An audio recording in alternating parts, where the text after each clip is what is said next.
The victor, consumed by fury, observes his defeated enemy, who strangely smiles. Looking around, the villain declares that Gangyu is different from the others. He has triumphed, and now only needs to eliminate his adversary. Huang begged for this, but Gangyu promised his companions that he would always punish according to the law.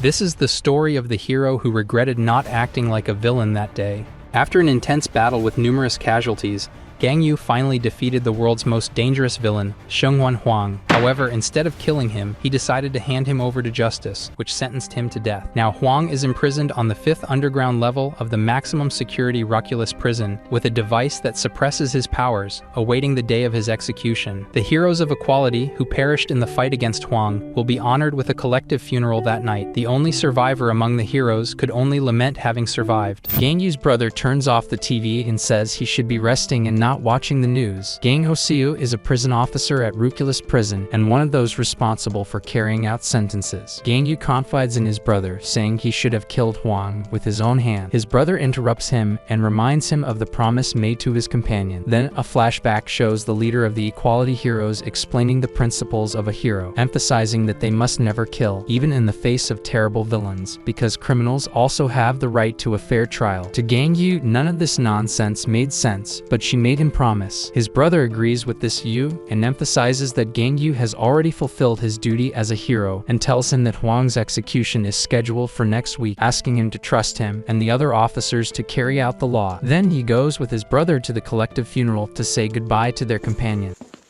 However, a week later, on the day of Huang's execution, he would be at another funeral, but now it would be his brother's. Gangyu wonders why the criminal who should be punished is still alive while innocent lives, like his brothers, continue to be lost. Sitting on the ground, completely desolate, he receives a visit. It was Seiyun-jo, the director of Ruculus prison, who arrives and asks if he has a minute to talk. She hands him a tablet with footage of Huang's execution. Everything was happening normally, and he was being taken to the execution room, but he notices that one of the guards escorting him looks identical to Gangyu. Then he starts asking him questions, but he is completely ignored until he asks what it feels like to execute someone. Is it easy, right? Gangyu says, easy? I have nightmares every night, but you keep working here, he retorts, saying, well, someone has to do it. I'm just doing my duty as a prison officer. Everything was ready for the execution. Gangyu asked, do you have any last words? Huang said yes and asked, who is older, you or your brother? He then starts the countdown, but just as they were about to press the button, the video stops. Director Seiyun-jo announced that, at the moment of execution, the prison's power went out due to an unknown electromagnetic pulse. Huang broke free and caused a real massacre. Help me!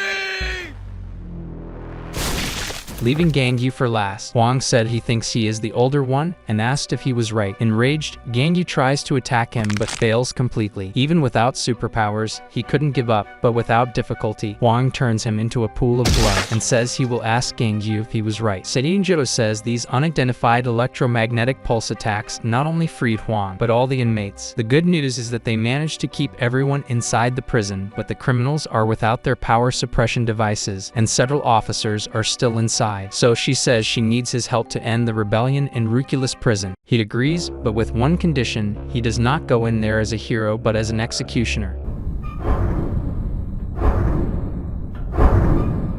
Inside the prison is chaos, but when the gate begins to open, they think it is a great opportunity to escape. However, they are all mistaken because the one before them will not allow anyone to leave. He introduces himself, saying he is Gangyu, their new prison officer. Some recognize his name and ask why a hero is dressed in those clothes, but they will soon know. Some criminals decide to attack, and with a single punch, he can take them down. The other inmates are shocked by what they see. Using the prison's internal audio system, Gangyu announces to everyone, from the ground floor to the 5th underground level, that the day of execution has arrived. The prisoners are outraged and say, who are you to decide to kill us? Where are the human rights? Gangyu then asks, do you really have the right to complain after taking so many lives? One of them responds that he didn't kill that many people. Another says he has more fingers than murders, and so they keep complaining. In the midst of all this confusion, Choi Gawan, convicted of killing 8 people, sees an opportunity to escape. He waits until Gangyu is distracted and tries to use his powers to escape, but is interrupted by a kick that kills kills him instantly. Taking advantage of the silence, Gangyu offers the inmates two choices: return to their cells, wear suppression devices, and await execution, or stay and face immediate death at his hand. An inmate, thinking he's funny, says he chooses the second option since everyone will die anyway, and says the terms of the negotiation make no sense. Gangyu clarifies that it is not a negotiation but an act of mercy. Most inmates consider accepting the first option to prolong their lives, but the smart Alec intervenes, urging the others to kill him and try to regain freedom. Gangyu reveals that he knows who he is because director Seiyunjo gave him information about the danger levels of the inmates. At Ruculus Prison, inmates are classified into different levels of danger, from those who pose a local threat to those who pose a global threat. Gangyu's brother's killer is on the 5th floor, where those who pose a danger to the whole world are. The director explains that although the numbers may seem large, the inmates at different levels are not allies. However, all the inmates on the 1st floor are united around a leader named Hillison, who has the power to strengthen the morale and physical strength of his companions. Gangyu mentions that Hillison attacked a hospital, resulting in the death of 7 citizens and a heroine. Hillison corrects him, boasting, saying it was 10 because the heroine was pregnant with twins. Gangyu asks the director about the prison's resistance, as he plans to use a bit of force and fears it will collapse. Saeed responds that he can do whatever he wants and assures that the prison will not collapse. He is relieved and says, "Then I don't need to control my strength." Hillison says Gangyu is bluffing and that, unlike his former teammates, he is a fraud. He then activates his ability, increasing the determination and physical strength of all the inmates, who waste no time and advance towards Gangyu. But he remains calm and, with a simple move, eliminates half of the prisoners. Everyone is scared, but the attack is not over yet. He stomps the ground hard, throwing everyone up and making the prison shake. Then he launches an attack so fast that, in a few seconds, it makes a real massacre. Then he says he has finished the execution on the 1st floor and is heading to solitary confinement. On the way, he ends up facing other prisoners and wonders how many had already been executed. Dozens? Hundreds? It doesn't matter. The work was still far from over. When he reaches the solitary confinement on the 1st floor, he encounters a familiar face, Chuck Fielder, the cannibal. Years ago, he captured him and tried to execute him, but his team stopped him. Gangyu says, "Put on your device or die."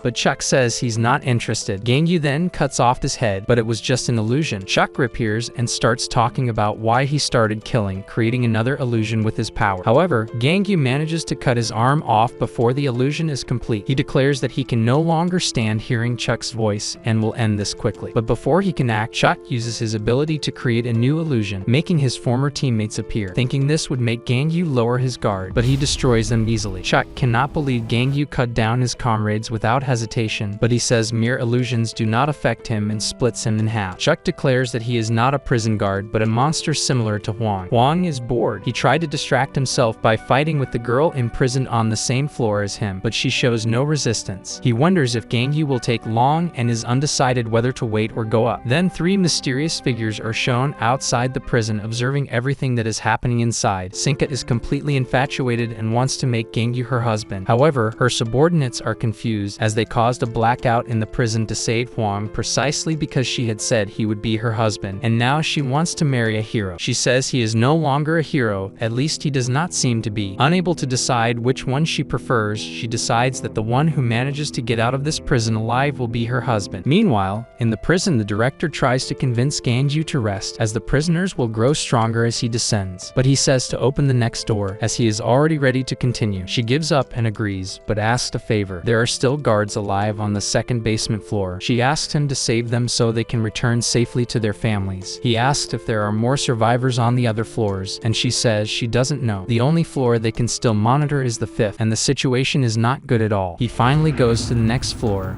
but before the door can open completely, he is ambushed, being hit by numerous shots. One of them goes to the prison director, grabs her by the neck, and says he always wanted to see her panicked face. When the inmate looks back to boast about capturing her, he is startled by what he sees. Everyone was dead, but how was that possible? When he looks up, he is hit by a punch and is completely shattered. The director is terrified. He had cleaned the floor in a few minutes. Then he says, "Do not descend when they open the next floor. It is not safe here." Before leaving, she warns him that the hero killer will be on the next floor. He responds that he already knows. The inmates in solitary confinement, hearing the noise, think their cellmates managed to escape. Tomo, the hero killer, calls them stupid. It was obvious they were all dead. None of those idiots had the strength to make all that noise? One of the inmates does not like the way she talks about them and threatens to kill her. She retorts, saying he can try if he thinks he can. Before he can react, she has already cut him in half and declares she will teach those who join her how to defeat a hero. Tomoki explains that superpowers are divided into 3 distinct categories. First, there are physical powers, capable of modifying or strengthening the body of those who possess them. Then, creation powers,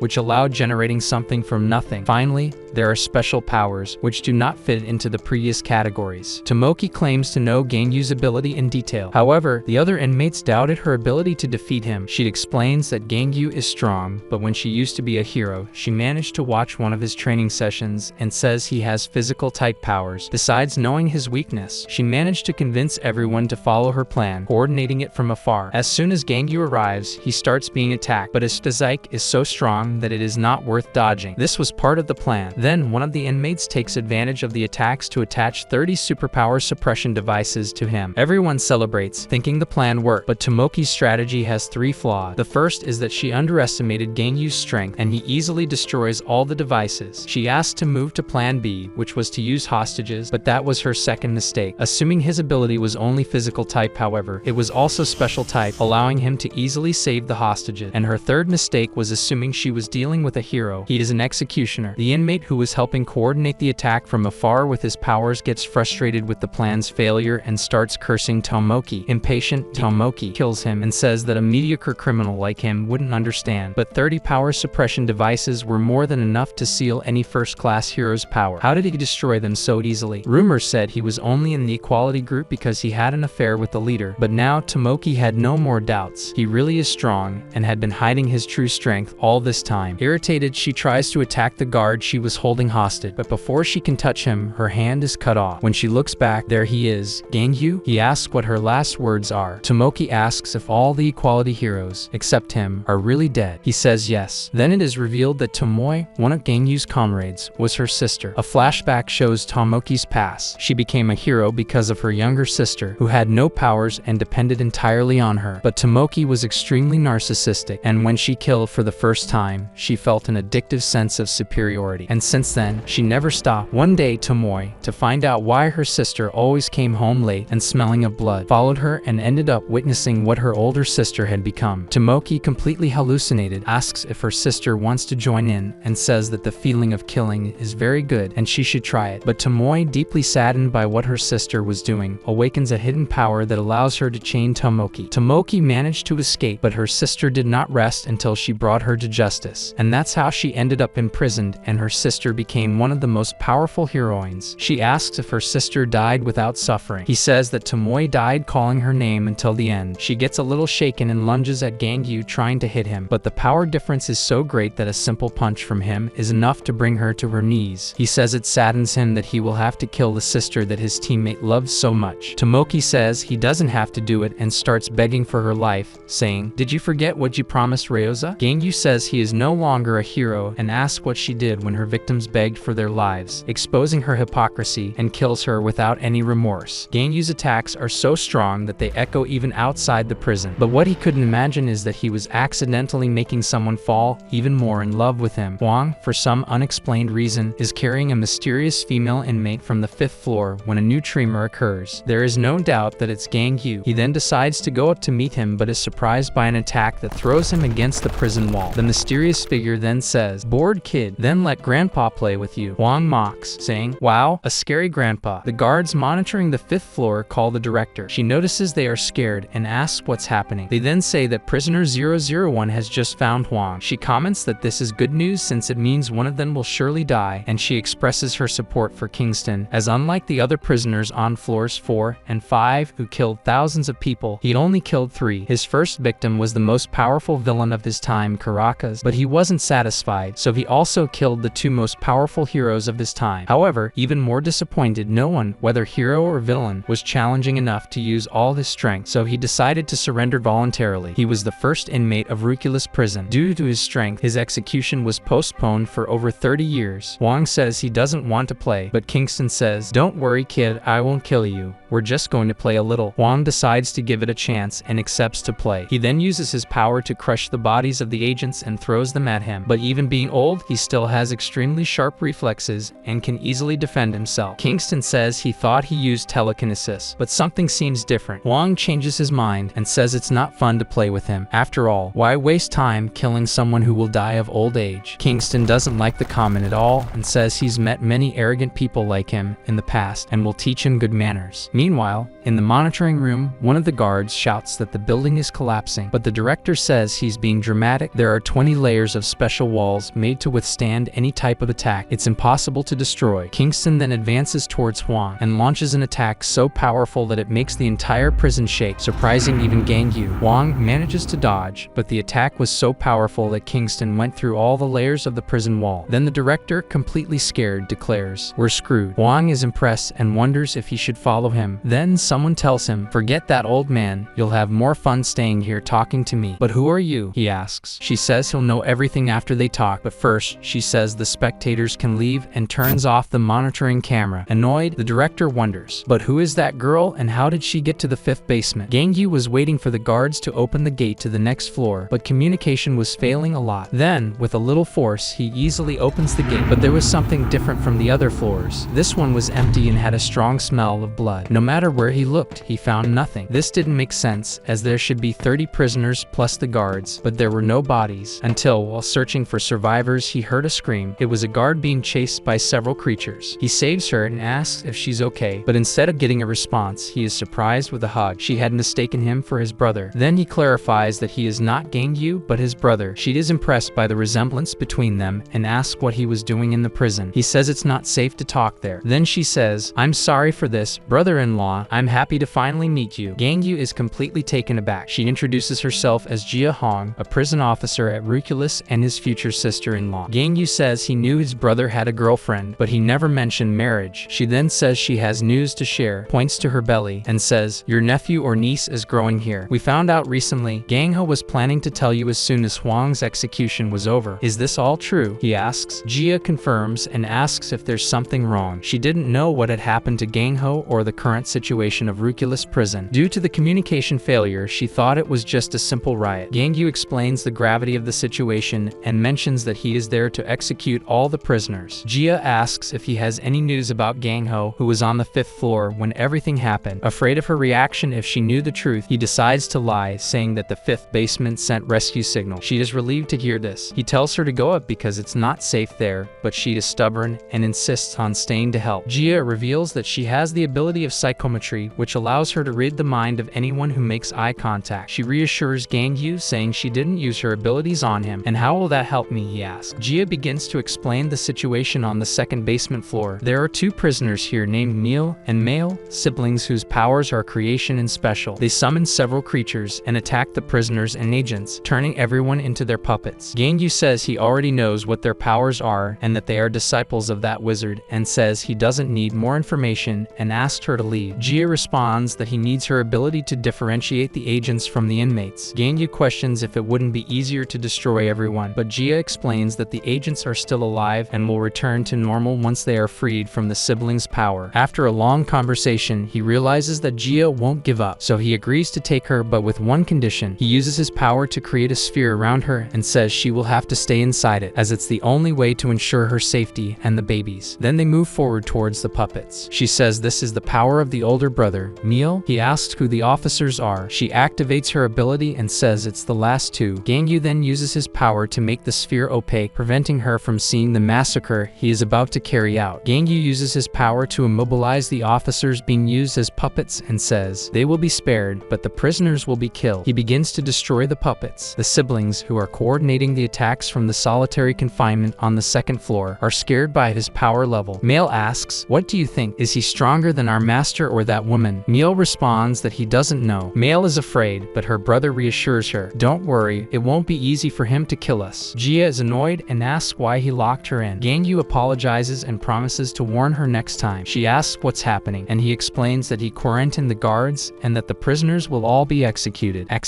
But the execution apparatus is on the 5th basement floor. Gangyu responds that he doesn't need it and can do it with his own hands. "What do you mean you're executing them yourself?" Jia questions whose idea it was and if the director agreed. He responds that it was his idea, and yes, the director agreed. Annoyed, Jia says, "What do you think you're doing?" and starts scolding him, saying he shouldn't do this, asking if his brother knows what he's doing, and stating that heroes have a duty to save, not kill. Only the law can judge people. Gangyu gets irritated. It was precisely this kind of thinking that led your comrades and brother to death. He says, the prisoners there sow countless innocent lives, and that he's not there as a hero, but as a prison guard, and the prisoners will have no mercy. Jia doesn't give up and keeps arguing, but they are also human beings and blah blah blah. Tired of hearing so much nonsense, Gangyu tells her to stop. She is scared by his tone of voice and decides to stay quiet. They then head towards the solitary confinement on the second basement floor. On the way, they encounter more puppets. He asks who the prison guards are. She responds that it's the last three. When he is about to attack, she says, "Gangho will be very sad if he finds out what you become." This statement deeply affects him. While destroying the puppets, he remembers his comrade and brother, both telling him the same thing. Admitting his frustration and at the peak of his anger, he activates the 5 mode, which creates several energy spheres that explode all the puppets in his path, making it rain blood. Who is watching everything comments that he is becoming colder and colder. When Gangyu is about to face 3 more puppets, something surprises him. Meal appears with his sister and says, "It's a pleasure to meet you, stranger." Gangyu responds, "I can't believe you're coming to me on your own. This just made things easier for me. Release the officers from your abilities, and you can leave without feeling any pain." Meal asks if there really is an option where he doesn't kill them. Gangyu explains, "On the previous floors, I gave the inmates 2 choices, wear the control device or not. But the monsters who killed countless people reside from the second basement floor onward. They will have no choice but to die. I heard you're a colleague of my teacher, correct? And the woman who caught us, you have a very different atmosphere from her. You're definitely going to hell. So let's see who goes to hell first." Meal proposes a deal. "If you promise to let us go, we will release everyone from our ability." Gangyu refuses. Jia tries to intervene. "Put on the suppression device or the situation will only get worse." They refuse. Gangyu then tells Jia that there's no chance this will work. "I won't negotiate with monsters." Meal insists, "I don't want to fight, please listen to my side of the story." But Gangyu doesn't want to know. Jia tries to convince him to resolve things peacefully, but he tells her to be quiet and makes the sphere opaque again. He captures the 2 using his ability, but discovers it was just another trick. He crushes the prisoners and heads towards solitary confinement, destroying all the puppets in his path. Meal and Male become desperate and summon several creatures to try to stop him, but nothing is capable of stopping him. Male asks Meal how much time is left to destroy the wall. He says 10 minutes. Before she can summon more, something unexpected happens. Gangyu had destroyed the floor and reached where they were. "This is the end. Deactivate your abilities and I will give you a quick and painless death." Meal is impressed that Gangyu managed to destroy the floor to reach solitary confinement. How many abilities does he have? Gangyu is getting impatient and orders again for them to deactivate their abilities. But he won't give up so easily and summons 4 angelic beings: Michael, Gabriel, Raphael, and Uriel. However, with just 1 blow, Gangyu easily obliterates them. Out of options, Meal, in a desperate act, gathers all the guards under his ability's influence and orders Gangyu to let them go. Otherwise, all the prison guards will. Before Meal can finish his sentence, Gangyu interrupts and threatens, "If you don't deactivate your ability and release the prison guards." Meal hears a scream and looks to the side, and then Gangyu completes, saying, "I will make your sister have a very painful death." Hearing his sister's agonizing screams, Meal realizes he's not bluffing. He kneels and agrees to deactivate his abilities, but begs that in return, Gangyu allows them to speak with guard Hong Dia. Gangyu repeats to deactivate their abilities. Meal begins to scream in pain, and he completes, "Or I won't stop this." They obey and release everyone from their abilities' effect. The criminals ask, "Why is this jerk here?" Gangyu wastes no time and executes the prisoners. The officers, confused, ask what's happening. He asks everyone to return to the first floor. Everything will be explained there. They obey, leaving only him and the sibling. Meal says he did his part and asks to see guard Hong Dia. Gangyu thinks for a moment and says, "Alright, I'll let you meet her, but first, let's go somewhere else because this is not something a pregnant woman should see." Gangyu reverses the sphere's blur. Jia asks what happened and he responds that the job is done. The siblings interrupted their abilities,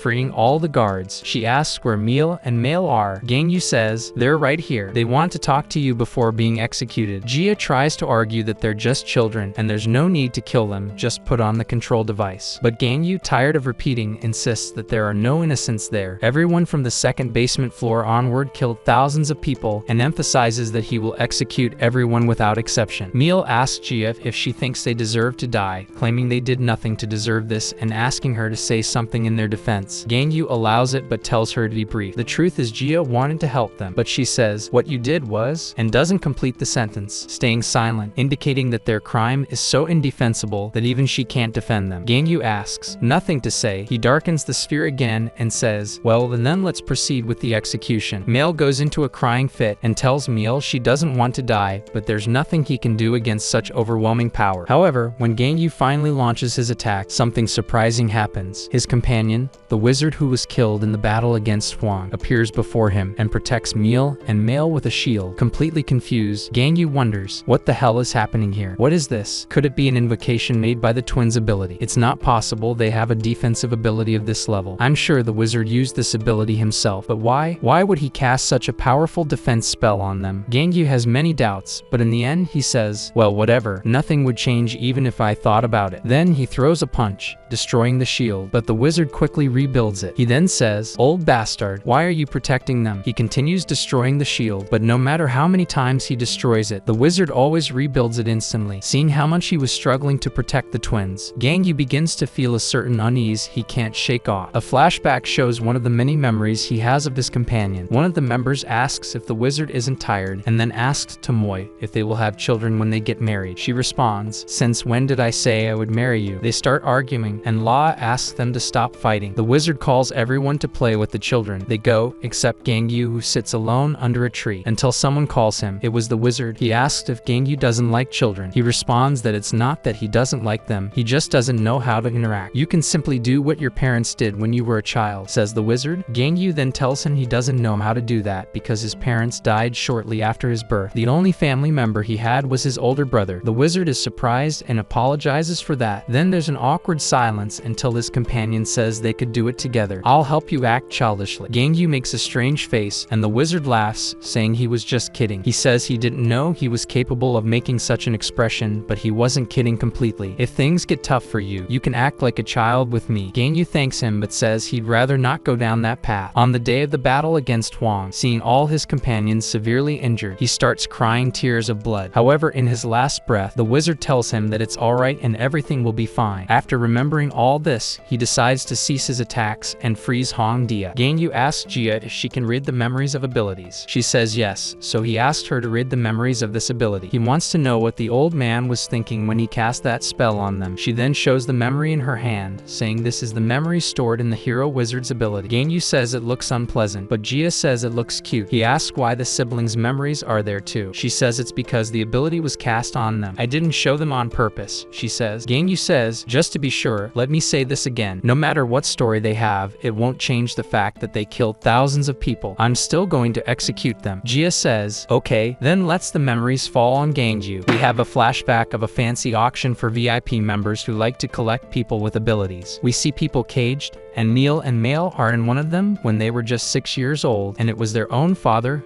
who used them to sell. The most sold individuals were those with special class abilities, followed by those with a physical type ability, capable of molding their own bodies. Meanwhile, creation type abilities, more common, were sold at a low price. Meal and Male stayed there, hiding their true natures, not being sold for a long time, hoping to be freed. But one day, they were asked to step out of the cage because someone came to get them. The woman then says that these children are destined to summon angels and demons. He asks why she is so interested in them, if she intends to ask for a refund later. She responds that she's just curious about what. He retorts, I ask what would happen if we combined angels and demons. She says, Meal and Male don't understand. Then she continues, you are still young for this, so you don't know, but you will learn over time. However, something interrupts their conversation. The auction house was being attacked. Frightened, the man wonders what is happening. Meal asks if his sister is hurt, but she is fine. In fact, everyone was being protected by a green shield. The person responsible soon appears, stroking his mustache. It was the hero wizard and his assistant Lippis. Lippis is impressed with the destruction the meteor caused and asks what class it is and how she can replicate it. He tells Lippis that there's no secret, just work hard. Didn't you know? Summoning is the fruit of your imagination. It's a vital point, he says. Then he asked if she did everything he asked. She responds that yes. All the auction participants were transported away and the prisoners were freed. Then the wizard says that their work is finished and they will return to lessons again. Lippis asks if these lessons involve learning to shoot a meteor, but suddenly someone talks to them. It was Meal and Male. They ask if they can go with them. Meal then says that he has a summoning class and asks if that's correct. However,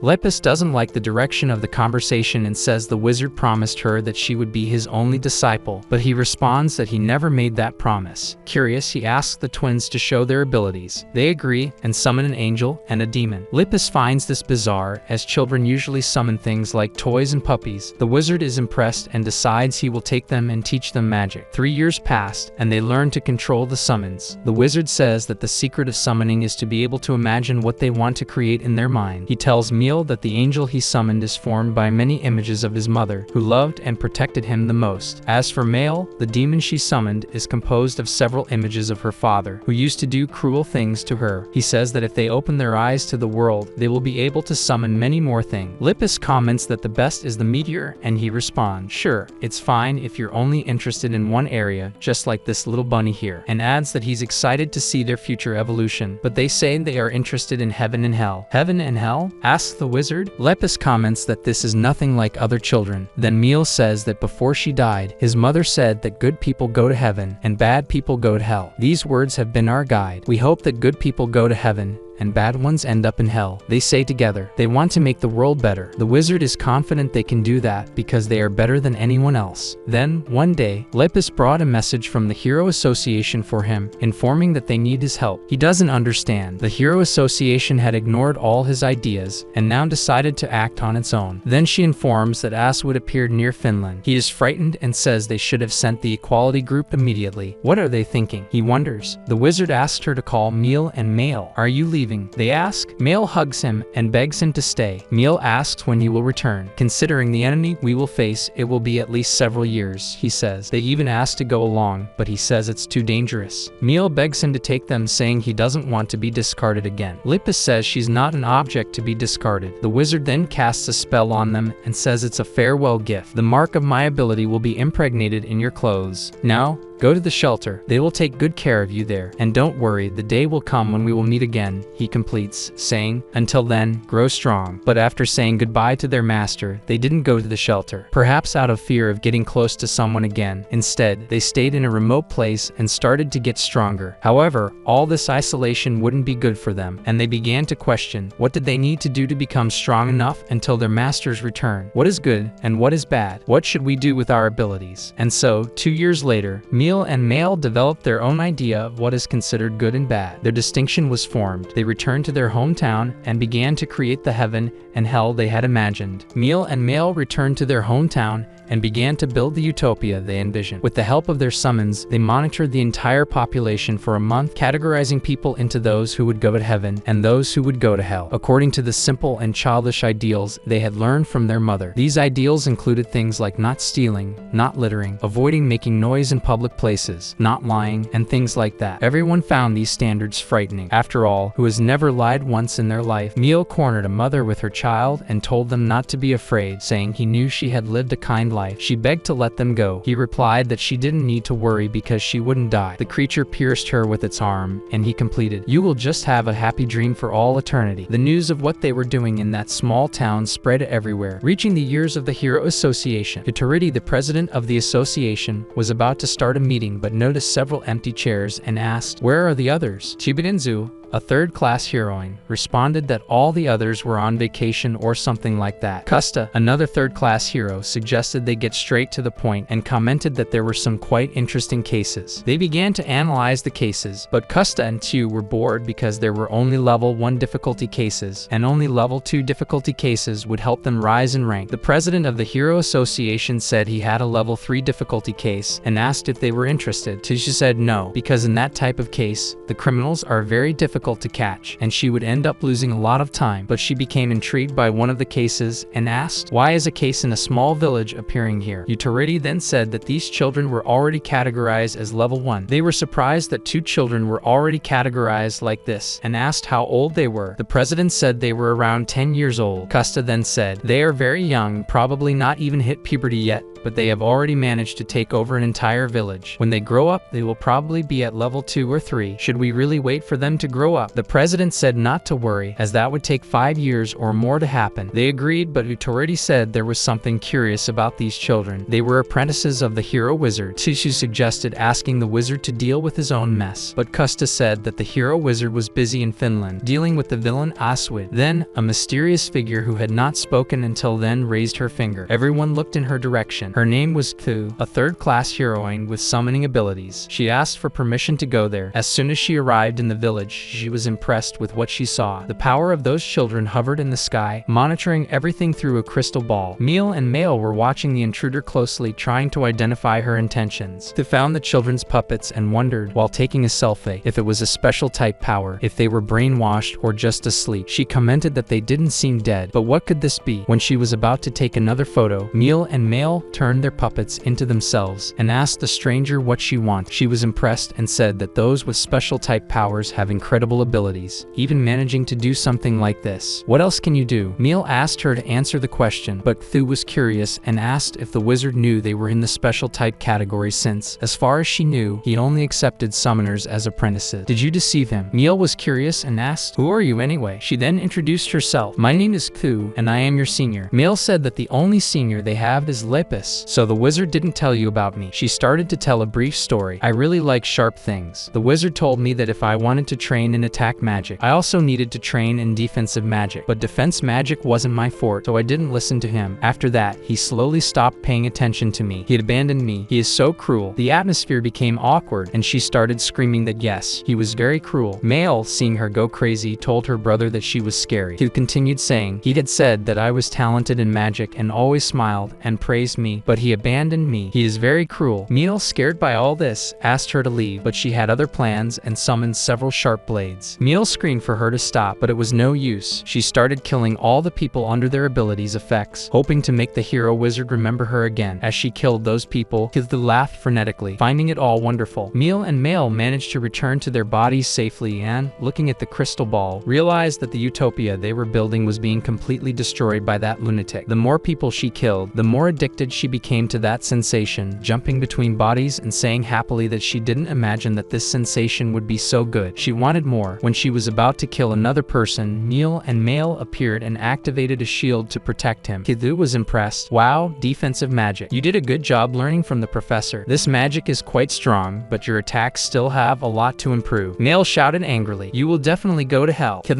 mocked, telling her to have more respect. After all, I am your senior. I always wanted to use my abilities in crowded places, but I couldn't do it, as even being a heroine, I would definitely be arrested, so I could never fulfill this dream. But now this is a perfect situation for it. I thank you for giving me the opportunity to fulfill this desire, since all the blame for what happens here will fall on you. She then raised her hands and said, I imagine I can summon it. They stood still, not knowing what to expect from this lunatic. Then she screamed, and a giant stiletto appeared in the sky. With a bloody but satisfied face, she declared that she had succeeded. The power of imagination is the most important for a summoner. The experience and feeling that Kithu had after killing countless people helped summon an even greater power, enhancing her ability. She said she had never been able to summon anything of this size before. So big, so cool. This is all thanks to you too. But when she said goodbye and was about to launch the giant stiletto at them, something devoured her, leaving only her arm. Meal was surprised, as was Kithu. Male also went through the same experience. Male saw Kithu as a terrifying demon, and her ability was also strengthened. Scared, she turned to her brother and asked, did I just kill a person? Her brother promptly said, no, what you killed was not human but a demon. A year later, Meal and Male created an even larger utopia, expanding their domains further. They were registered as a new case in the Hero Association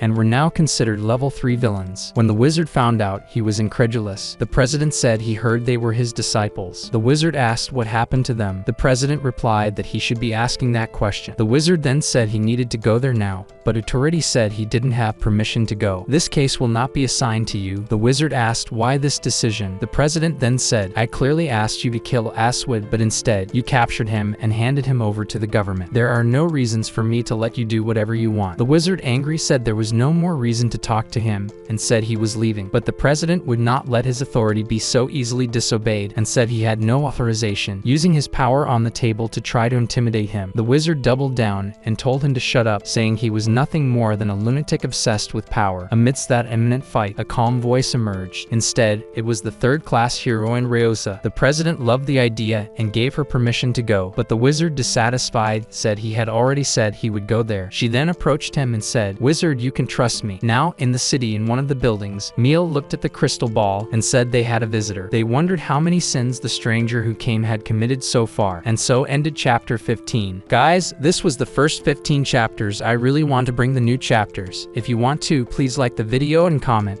Thank you, and don't be criminals.